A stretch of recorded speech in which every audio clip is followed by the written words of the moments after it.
వేరు, మన ఆలోచనలు వేరు. పలానా టైంలో పలాంది పోయి చేస్తానని మనిషి చాలా ఆలోచన కలిగి ఉంటాడంట, కానీ దేవుని చిత్తం ఏదో అది మాత్రమే జరుగుతుంది. అయితే ఎందుకు దేవుడు ఇలా చేయాలి? Why should God do this? వెంటనే క్వశ్చన్ వస్తుంది. అంతే అండి. అప్పుడు మనం ఈ రెండు మాటలకు డిఫరెన్స్ తెలుసుకుందాం. సావరెన్ విల్ ఆఫ్ గాడ్, సార్వభౌమ దేవుని చిత్తం. నా వెనుక ఒకసారి చెప్తారండి. సార్వభౌమ దేవుని చిత్తము. ఇది సావరెన్ విల్ ఆఫ్ గాడ్ ఒకవైపు. రెండవ వైపు ఏంటంటే విధి, ఫేట్. మనం అంటాం కదండి, ఏదైనా జరిగింది అనుకోండి, మనం అంటాం what ever should be done is done, what ever will be. ఏది అవ్వాలో అది అవుతుందండి. అది మన చేతిలో ఏముందండి? భగవంతుడు ఆడిన వింత నాటకంలో మనం కేవలము ఆట బొమ్మలమే కదండి. ఆయన ఆడతాడండి, ఆయన ఏం కావాలంటే అది ఆడుకుంటాడండి. మనం ఉన్నాం కదా, పావులు దొరికాం కదా అని చెప్పొచ్చు. దాన్ని ఏమంటారు? సార్వభౌమ చిత్తం అనకండి పొరపాటున. అది విధి, ఫేట్ నమ్మేవారు. రెండవది సావరెన్ విల్ని నమ్మేవారికి డిఫరెన్స్ చెప్పి నేను ముగించాలని ఆశపడుతున్నాను, ఎందుకంటే జీవితంలో మర్చిపోద్ది సత్యాన్ని. సావరెన్ విల్లో అవుట్కమ్ ఉంటుంది ఎప్పుడు కూడా, ఫేట్లో అవుట్కమ్ ఉండదు. విధిలో ఫలితం ఏంది ఉండదు. ఎందుకు ఇలా చేస్తున్నాడు భగవంతుడు అంటే వెంటనే కంక్లూజన్ అంటాం, ఆయన ఎందుకు చేస్తాడో ఆయనకే అర్థం కాదు, కానీ చేస్తాడు. ఏం చేస్తాడో నేను బాధపడ్డం ఎందుకు ఇష్టం, సాడిస్ట్ అయినా. అర్ధరాహిత్యపు ఫలితాలు ఉన్న ప్రాంతాల్లో ఎందుకు ఆయన చేస్తున్నాడో తెలియని ప్రాంతంలో ఒక శక్తి ఇలా జరుగుతుంది అని ఆపాదించే దాన్ని ఏమంటామంటే ఫేట్. దాన్ని ఏమంటామండి? విధి. అయితే సార్వభౌమ చిత్తము, దేవుని బిడ్డ ఎప్పుడు కూడా విధికి అప్పగించబడడు. విధి ఆడే వింత నాటకంలో దేవుని బిడ్డ బలి పశువు కాజాలడు.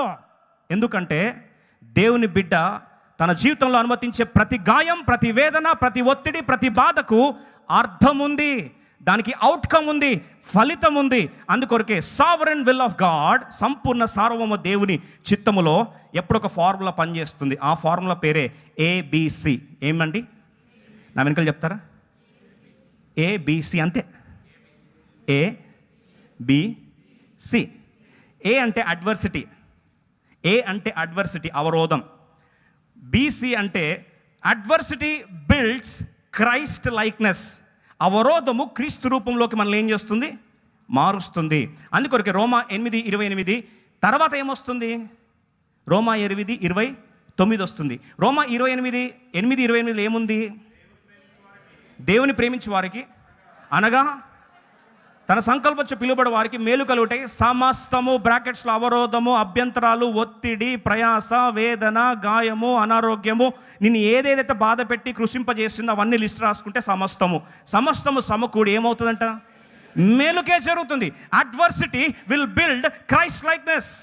అవరోధము నిన్ను క్రీస్తు రూపంలోకి మలుచుకుంటుంది. అందుకొరకే 8:28 తర్వాత ఏమొస్తుందండి? 29 వస్తుంది. ఏమని రాస్తుంది 29లో? చూడండి, 29. ఎందుకనగా తన కుమారుడు అనేక సహోదరులు జ్యేష్ఠుడగునట్లు దేవుడు ఎవరిని ముందుగా ఎరిగెనో వారు తన కుమారునితో సారూప్యము గలవారగుటకు వారిని ముందుగా.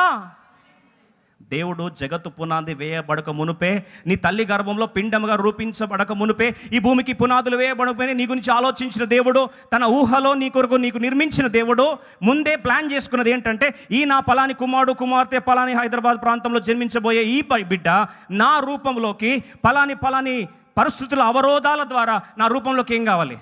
మార్చబడాలి. దాన్నే అంటాము ఆత్మీయ ఎదుగుదల. That's called spiritual growth. మనం పడే వేదనకు అవుట్కమ్ ఉంది, ప్రతిఫలం ఉంది, రివార్డ్ ఉంది. ఆ రివార్డ్ ఏంటంటే సమస్తము సమకూడి ఏమవుతుందండి? మేలుకే జరుగుతుంది. అల్టిమేట్గా ప్రభు రూపంలోకి ఏమవుతాం? మార్చబడతాం. దినదినము రూపాంతరము చెందుతాం. మహిమ నుండి అధిక మహిమలోకి వెళ్తాం. మన రూపంలో ఎవరు మార్చబడతాం? ఆ మహాశిల్పకారుడైన దేవుని రూపంలోకి మనం ఏమైపోతాం? మార్చబడతాం. దానికి వాడే పనిముట్టే అవరోధాలు. మన భాషలో చెప్పాలంటే సిలువను దేవుడు వాడి చెక్కుకుంటూ ఉంటాడు. ఆయన రూపంలోకి మనల్ని ఏం చేస్తాడు? మలుచుకుంటాడు. ఆత్మీయ ఎదుగుదల అంటే మనం అంటాం దేవుడు సాడిస్టా అని. కొంతమంది అడుగుతారు, దేవునికి ఏం పని అండి? నాకు అర్థం కాదు. సీరియస్గా, దేవునికి ఏం పని? నేను బాధపడితే నా కళ్ళలో నీళ్ళు గారితే పైన కూర్చొని సంతోషంగా నవ్వుకుంటాడా దేవుడు? నా పిల్లడు అట్లాంటి దేవుడు ఎట్లా నా కష్టాన్ని చూస్తూ గమ్మునున్నాడు? దేవుడు శాడిస్ట్ ఏమో అనుకుంటే బహుశా చిన్న ఉదాహరణ ముగించాలని ఆశపడతా ఉన్నా. అవరోధము ద్వారా, ఇబ్బందుల ద్వారా, శ్రమల ద్వారా దేవుడు మనల్ని తన రూపంలోకి మార్చుకునే ఆత్మీయ ఎదుగుదల, స్పిరిచువల్ గ్రోత్ అనేది దేవుడు ఆశపడతా ఉన్నాడు. గ్రోత్ అనే దానికి గుర్తు ఏంటంటే బాగా వినండి. భౌతికంగా ఒక వ్యక్తి, మన బిడ్డ ఉన్నాడు అనుకోండి, పుట్టినప్పుడు 3 కిలోస్ ఉన్నాడు అనుకోండి, 1 year అయింది, ముచ్చటగా 3 కిలోసే ఉన్నాడు. సంతోషపడే పేరెంట్స్ ఎవరు ఉన్నారండి? పేరెంట్స్ కూడా లేరా? తల్లిదండ్రులు ఉన్నారు కదా ఇక్కడ. మీ బాబో మీ బిడ్డనో 1 year అయింది, అయినా 3 కిలోలే. 2 years అయింది, ముచ్చటగా 3 కిలోలే. 3 years అయింది, 3rd బర్త్డే కూడా మంచిగా ఎత్తుకొని కట్ చేయనా, కట్ చేయి అంటే అట్లనే 3 కిలోలే ఉన్నాడు. అబ్బా so happy, I'm so proud mother, I'm so proud father, my baby so light weight like a flying case అంటావా? బా ఇంత హాయిగా బెలూన్లా ఉన్నాడో నా బిడ్డ, ఇలాగే ఉండును కాక అంటావా? ఒక గ్రోత్ మార్కర్ మిస్ అయిపోతే టెన్షన్ మామూలుగా ఉండదు. రెయిన్బో, అంకుర, పీడియాట్రిషియన్, జీపీ, ఎవరు నిలోఫర్, ఎక్కడ ఏ డాక్టర్ ప్రశాంతంగా బ్రతకాల్సిన పరిస్థితి ఉండదు, రానివ్వము. అవునా కాదండి? ఎందుకంటే నీ బిడ్డ నీకెవరు? విలువైన వాడు. ప్రేమించే తల్లి తండ్రి ఆ వ్యక్తి ఎదుగుదల కొరకు ప్రాణాలైన పణంగా పెడతారు. ఇంతకుముందే ఒక కుటుంబం నాకు కలిసింది ప్రార్థన చేయించుకోవడానికి. ఒక మాట చెప్తా ఉన్నారు, ఆ బిడ్డ 1 kilo పుట్టిందట, 8 లక్షలు ఖర్చు పెట్టారంటండి ఆ బిడ్డ ఎదుగుదల కొరకు. ఎంతండి? 8 lakhs ఓన్లీ వెయిట్ పెరగడానికి. నీ బిడ్డ పెరగకపోతే గుండె పగిలిపోతుంది. నీ బిడ్డ పెరగడానికి కొరకు గూగుల్ సెర్చ్ చేస్తావు, ఇంటర్నెట్కి పోతావు, డాక్టర్లను బ్రతకనివ్వవు. వాళ్ళు ఇవ్వకపోతే అబ్రాడ్కైనా తీసుకోపోతా. నా బిడ్డ ఏం కావాలా? ఎదగాలి. ఆలోచించండి, శరీరం మన్నైనది వెనకటి వల్లనే తిరిగి మరలా భూమికి చేరుతుంది, మంటికి అప్పగించబడుతుంది. మరి భౌతికమైన ఎదుగుదల కొరకే అంత ప్రయాసపడితే ఆధ్యాత్మికంగా దేవుడు నిన్ను ఆయన రూపంలోకి మార్చుకోవాలని ఆత్మీయ ఎదుగుదల కొరకు అవరోధాలు అనుమతిస్తే దేవుడు శాడిస్ట్ అంటావే? ఇది నిజంగా ఆలోచించడానికి నీకు ఎలా అనిపిస్తుంది? How do you get the thought to say that God is a sadist? నీ బిడ్డ ఎదగడానికి మాత్రము నీకు లాజిక్ ఉందే, కానీ అదే దేవుడు నువ్వు ఆత్మీయంగా ఎదగాలని సిలువ అనుభవం గుండా తీసుకెళ్ళి చెక్కుతూ ఉంటే, ఆయన రూపంలోకి మార్చుకుంటా ఉంటే, ఈ దేవుడు అన్యాయం చేస్తున్నాడు అంటావే? ఈ దేవునికి నా మీద ఎందుకు కోపం అంటావే? ఈ దేవునికి నా కుటుంబం ఎందుకు విరుచుకోబడుతున్నాడు అంటున్నావే? ప్రేమించిన కుటుంబానికి గాయాలు అనుమతిస్తాడని చెప్పి ఇంకా చాలు ప్రభు అంటున్నావా? ఆలోచించి ఒక్కసారి, ఇది న్యాయమేనా? Adversity builds Christ likeness, ABC. ఇది తెలుసుకున్న వ్యక్తి 2 కొరింథీ 4:8 పౌలు భక్తుడు అంటాడు. 2 కొరింథీ 4:8 అవరోధాలు చుట్టూ అలుముకొని చితకబాదుతున్నాయి పౌల్ని. ఎటు చూసిన శ్రమల కొలిమిలో, ఎటు చూసిన శ్రమల సునామీ మోగుతూ ఉంది. అప్పుడు పౌలు భక్తుడు అంటున్న మాట, అద్భుతమైన మాట చూడండి. ఎటు పోయినను శ్రమ పడుచున్నను ఇరికింపబడు వారము కాము, అపాయంలో ఉన్నను కేవలము ఉపాయం లేని వారము కాము. ఎక్కడున్నా సరే, ఎన్ని శ్రమలు ఉన్నా సరే ఇరుకబడే వాళ్ళము కాదు, ఎన్ని అపాయాలున్నా సరే ఉపాయము లేని వారము కాదు, ఎన్ని అవరోధాలున్నా అవకాశాలు లేని వారము కాదు.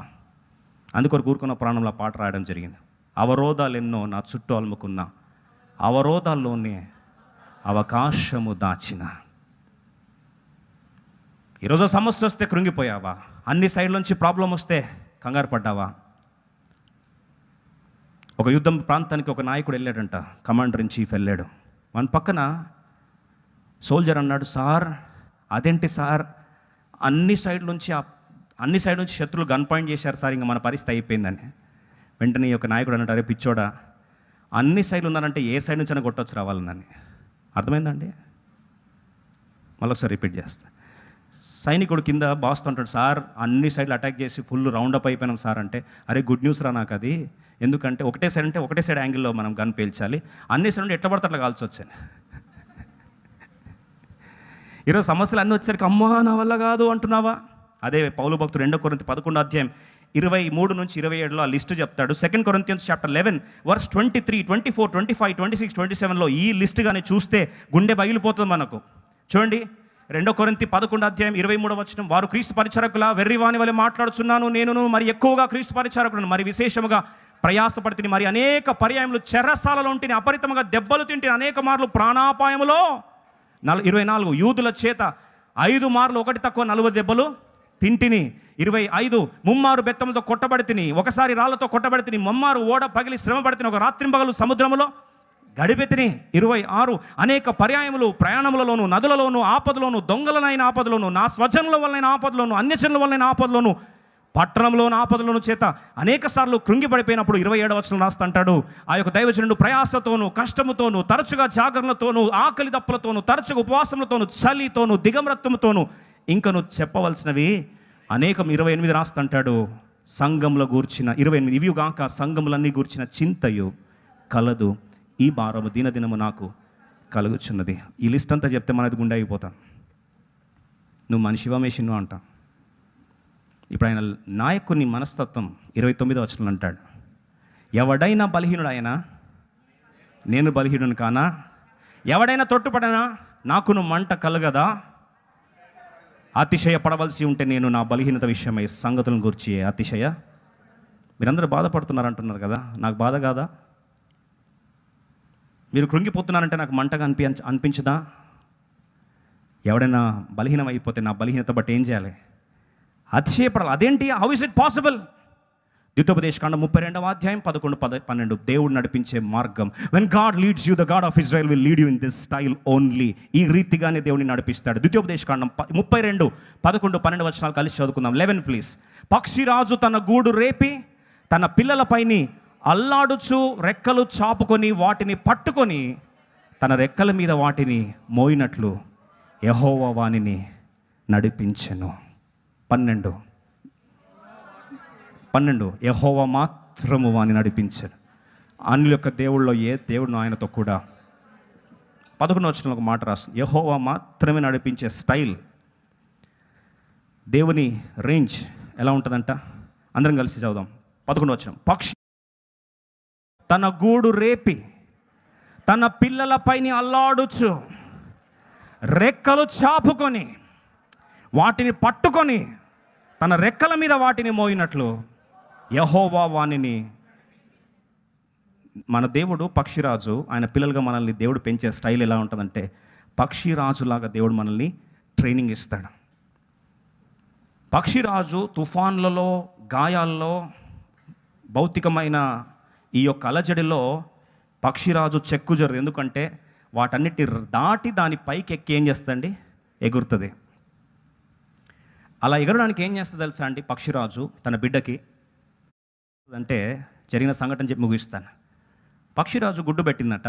ఆ గుడ్డు ఒక బోయవాడు దొంగతనం చేసి తీసుకొచ్చి బాతులు పెంచుకుంటున్న వాని ఇంట్లో తీసుకొచ్చి పెట్టాడు. బాతులు వచ్చి దాన్ని పొదిగేసరికి ఇప్పుడు బిడ్డ పుట్టింది. ఎవరు పుట్టారు? పక్షిరాజు పుట్టింది. కానీ ఎవరి మధ్యలో పెరుగుతుంది? బాతుల మధ్యలో పెరుగుతూ ఉంది. మీకు చూసారా బాతులు ఎలా నడుస్తాయో? స్లోగా బాతులు పెరిగి ఇలా బాతులు నడుస్తూ ఉన్నాయంట. అలా ఎలా నడుస్తున్నాయి చూడండి, ఎంత స్టైలిష్గా నడుస్తున్నాయో చూడండి. అలా స్టైల్గా నడుస్తూ ఉన్నాయంట. అలా నడుస్తూ ఉండేసరికి ఇప్పుడు పక్కన ఇప్పుడు ఇది కూడా పెరుగుతుంది. ఏది? పక్షిరాజు కూడా పెరుగుతూ ఉంది. అదే రైన్లో స్టోరీ ఒమ్మంటి కూడా మెల్ల వెనకాల ఏం చేస్తుంది? అది కూడా పాపం అదే తప్పదు కదా, ఎక్కడ పెరిగితే ఏం చేస్తారు? అదే అలవాట్లు వస్తాయి. పెరుగుతుంది, అడుగు మెల్లగా పోతూ ఉన్నారు దాని వెనకాల. పోతూ ఉండేసరికి ఇది అనుకో చూస్తుందంట. ఇలా చూస్తూ ఉంటే బాగుంది, స్లోగా ఇలా నడుచుకుంటా అని చెప్పి దాన్ని చూసుకుంటుంది, బాతులను చూసుకుంటుంది. ఇలాగే చాలా హ్యాపీగా ఉంది నాకు లైఫ్ అని. ఎవరు? పక్షిరాజు. ఇలా చూస్తూ ఉండే సరే సంఘం పైన గుమ్మని శబ్దం వచ్చిందంట. ఏంటి శబ్దం వస్తుంది? పైన చూసే లోపల పైనుంచి ఏమొస్తుందండి? పక్షిరాజు పెద్ద ఈగలు వచ్చిందంట. ఆ ఈగలు రెక్కల చప్పుడు వచ్చేసరికి మిగతా అన్నీ అక్కడ డిస్టర్బ్ అయిపోతూ ఉన్నాయి. ఆ ఈగలు మళ్ళీ సెకండ్ రౌండ్ కొట్టిందంట. కొట్టేసరికి చూసి అరే ఎట్లా ఎగురుతుంది, ఎంత ఫాస్ట్గా ఎగురుతుంది. లోపల డైరెక్ట్ ఈగలు వచ్చి ఏం చేస్తుందండి? మెడబట్టేసిందంట. దేన్నండి? పక్షిరాజు పిల్లని వచ్చి మెడబట్టుకొని అమాంతం పైకి తీసుకెళ్ళిపోయింది. ఎక్కడికండి? ఆకాశంలోకి. గుండె ఆగిపోతుందంట. ఏంది వైపరీత్యం ఈలాగా తెగులుకుంది ఏంది? నాకు స్లోగా బాతులాగా అలా నడుస్తూ ఉంటే నా లైఫ్లో ఏంది అలజడి, తుఫాన్ ఏంది, సునామీ ఏంది, ఏమైపోయింది? దేవుడా ఉన్నావా? పక్షిరాజు పైకి తీసుకెళ్తా ఉంటే ఈ గుండె ఇట్లా దడ కొట్టుకుంటా ఉంది. దేనికండి? చిన్నపిల్ల పక్షిరాజుకి. కొట్టుకుంటా ఉండేసరికి